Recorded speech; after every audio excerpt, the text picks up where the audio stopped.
이 작품 잘 보셨죠? 오늘 이야기의 주제입니다. 제 인사도 받기 전에 나가시는 분 안 계시죠? 10여 분만 투자하세요. 이득이 작지 않을 것입니다. 자, 지금 보신 작품 보시다시피 가로, 세로 두 가지 선을 자유롭게 강조한 작품이죠. 이리 기울고 저리 쏠린 듯 자유롭게 쫙쫙 선을 그었죠.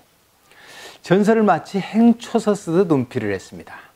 크고 작은 선, 굵고 가는 선, 촉촉한 느낌과 거친 갈필 등 몇 가지 느낌이 나는 선으로 균형을 맞춘 작품입니다. 선과 선 사이, 즉 글자 공간은 최대한 압축했고 반면 여백 또한 분명하게 남겼죠. 전체적으로 순박하고 담백한 느낌 괜찮죠? 좀 엉뚱한 비교인데요. 혹 이 작품 이미지 사진 속 인물과 닮았나요?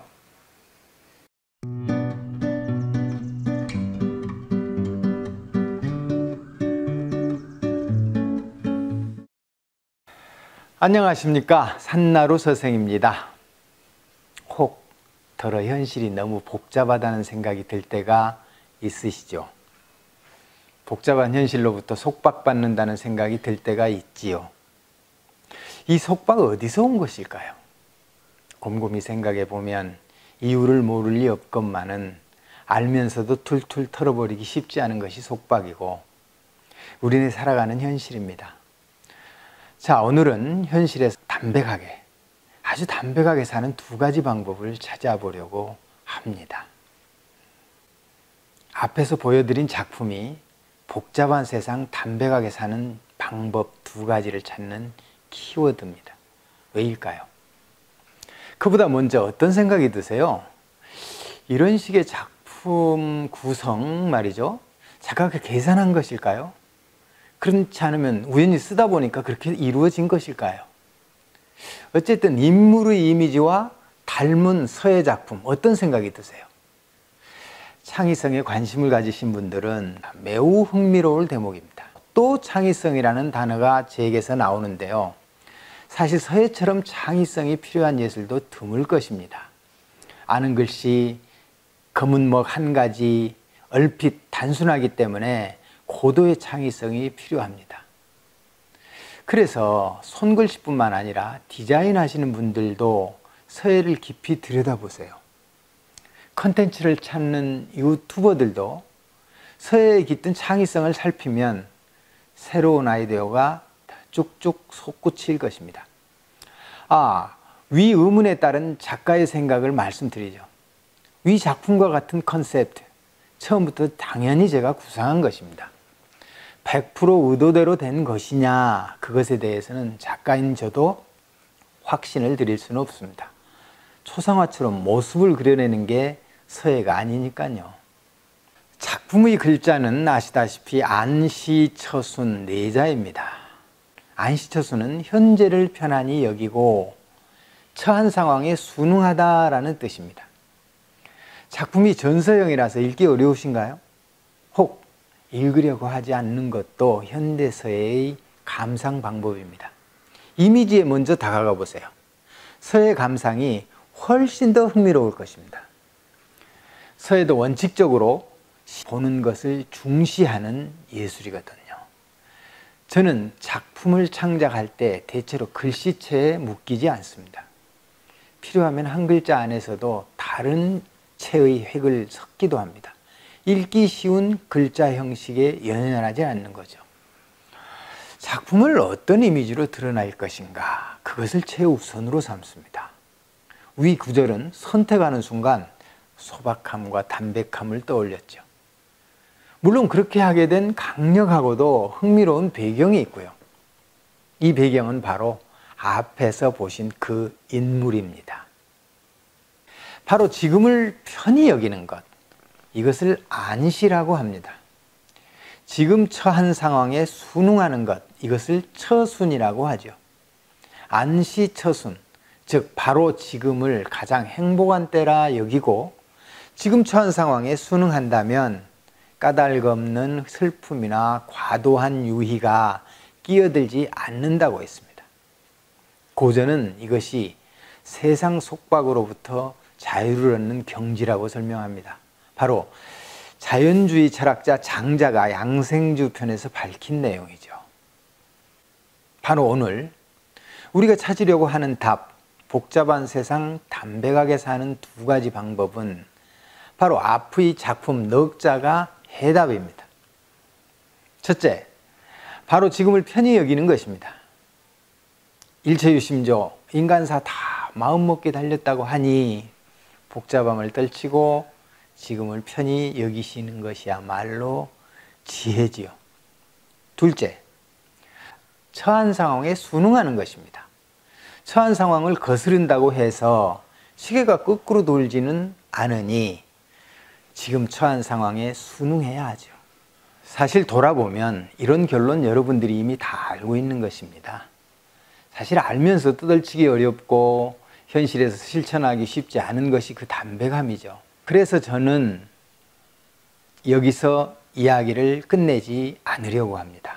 앞에서 밝힌 이 작품의 배경, 강력하고도 흥미로운 배경을 들려드려야죠. 안시처순을 현실에서 실천함으로써 매우 성공적이고 매우 담백한 삶을 사는 분의 이야기를 지금부터 들려드리겠습니다. 어디서나 그렇듯 인도네시아에도 자랑스러운 한국인, 의지 한국인이 많습니다.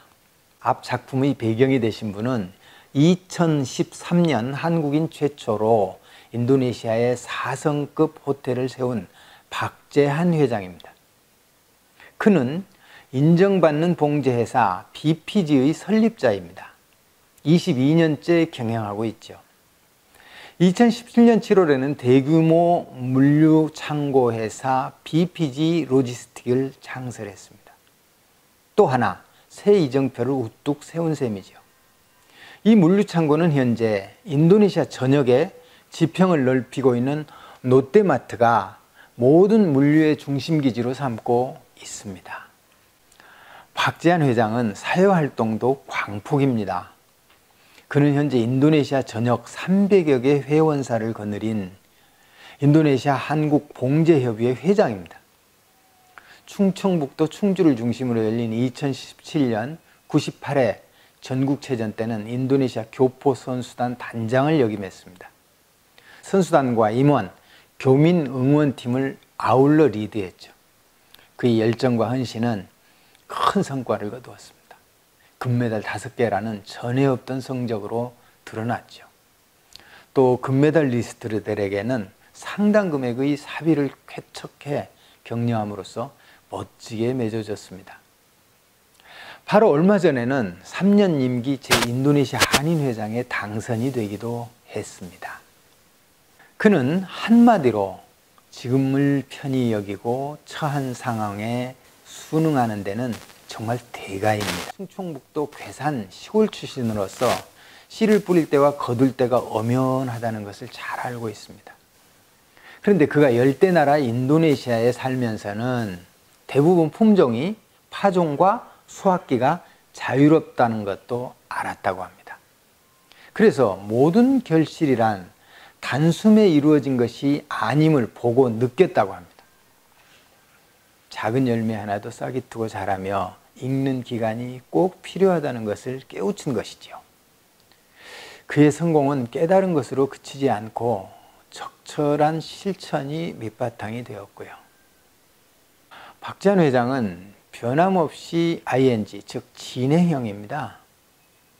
그는 비즈니스 현장에서 누구보다 바쁘게 움직이면서도 늘 평소에 담백함이 넘쳐요. 아주 담백해요.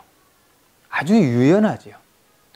저는 2018년 프로젝트 경영탐문을 통해 박재한 회장과 인터뷰했습니다. 인터뷰 때 제 뇌리에 퍼뜩 떠오른 말이 바로 안시처순이었습니다. 그에게 어울리는 경영 철학이 뭘까? 그게 있다면 안시처순이겠고, 만약 그에게 어울리는 명언을 찾는다면 아, 이 말 안시처순이겠다라는 생각이 들었던 것이죠. 물론 그는 네 글자의 깊은 뜻에 자신이 미치지 못한다고 손사래를 쳤습니다. 어쨌든 박재한 회장께서는 제게 매우 강력한 영감을 주었어요. 안시처순 내자는 위와 같이 공교함보다는 담백미가 강조된 작품으로 드러났고요. 작가에게 이런 영감에 의한 창작은 곧 작품의 생명력을 높입니다. 작품의 가치성을 높이죠. 작가에게 파고든 영감을 어떻게 작품으로 드러내는가, 참 흥미롭죠. 그런 것에 대해서는 나중에 할 얘기가 많습니다. 실기와 함께 충분히 이해를 도울 영상을 또 만들겠습니다. 세상상 흥미롭고 의미가 있는 곳에는 스토리가 있습니다. 스토리에는 반드시 에피소드가 포진하고 있고요. 스토리와 배경은 작품을 창작하는 묘미 중 묘미입니다. 자, 오늘 이 작품으로 인해 드러난 안시와 처순이 잘 이해되셨나요? 담백하게 살기에 찬성하시나요? 담백하게 살기를 적극 실천하는 실마리가 되었기를 기대합니다. 이 영상은 제가 앞으로 꾸준히 다뤄나갈 사람이 예술이다, 그 섹션의 첫 번째 인물과 작품 이야기입니다. 공감 가시나요? 이런 내용의 영상 바로 제가 만들어야 하지 않을까 하는 생각으로 시도를 했습니다. 구독과 좋아요 버튼 클릭해 주실 것을 부탁드립니다. 이미 구독하셨다면 알람 설정까지 꼭 해두세요.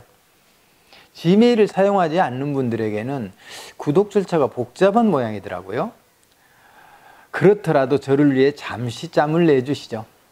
적극적인 의견도 필요합니다. 댓글도 많이 들려주세요. 그럼 저는 다음 영상으로 또 찾아뵙겠습니다. 산나루 서생이었습니다. 감사합니다.